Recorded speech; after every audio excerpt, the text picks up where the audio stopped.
nous sommes au Forum des associations 2020 de Rosny-sous-Bois. Et qu'est-ce qui se passe? Eh bien, les associations présentent leur stand. Personnellement, avec mes amis, je présente le stand de l'association Zen Soto. Cette association, elle a été créée depuis 3 ans maintenant. Elle est issue d'une autre association qui s'appelle l'association Respire, qui pratiquait le yoga, le qigong et la méditation. C'est une association où on pratique la méditation assise. La méditation assise dans le zen, ça s'appelle zazen.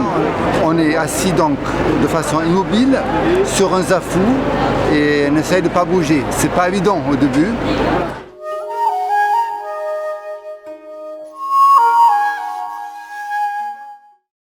C'est une méditation, on est assis dans une position, sur un zafu, c'est-à-dire sur un coussin rond. On est immobile, on va rester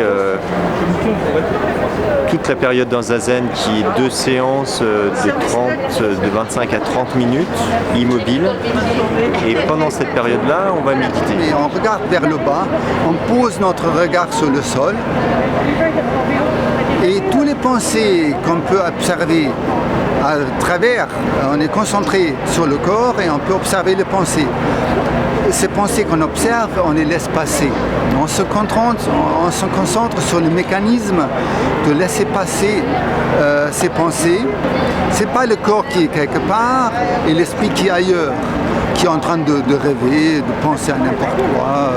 Voilà, notre dernière rencontre, je sais pas, aller à la plage pendant les vacances, tout ça. Non, l'esprit est ramené dans le corps et il est très très présent dans tout ce qu'il fait.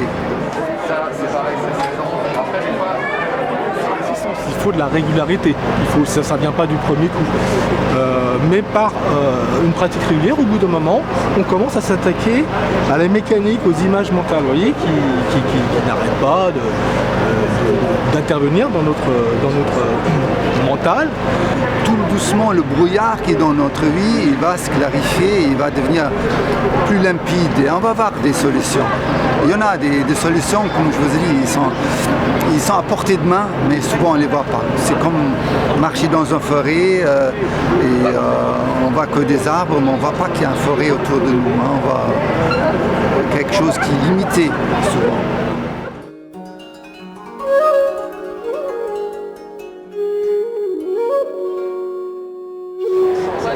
C'est sûr que la méditation zen apporte des efficiences, c'est-à-dire effectivement une meilleure concentration, un meilleur calme mental, une grande efficacité dans la vie. Ça apporte beaucoup de choses et en même temps ça n'apporte rien. Pourquoi? Parce que dès qu'on commence à s'attacher à se dire que ça apporte quelque chose, et ben on loupe la méditation. Ça rend plus attentif, plus présent. Donc je pense qu'on fait un petit peu moins de bêtises. J'ai l'habitude de dire que je pratique le zen parce que ça me rend moins bête. Je vais vous dire oui, ça permet d'être plus intelligent, mais il ne s'agit pas d'une intelligence voilà, de l'école. Si je m'appuie sur la méditation, c'est presque en dehors de ma volonté et mon regard et mon attitude changent par rapport à la personne avec qui je suis en conflit. Et je trouve les solutions pour faire évoluer notre relation, notre difficulté ensemble. Il y a quelque chose dans le zazen qui nous fluidifie dans notre cerveau. C'est-à-dire il n'y a pas de blocage et ça coule librement. Et ça, c'est une intelligence.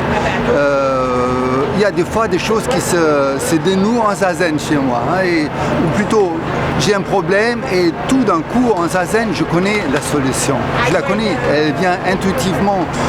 C'est pas une réflexion construite, scolaire. C'est quelque chose qui vient dans l'instant présent, qui vient, on ne sait pas comment ça fonctionne exactement, mais oui, ça nous rend plus intelligents parce que les solutions sont à portée de main.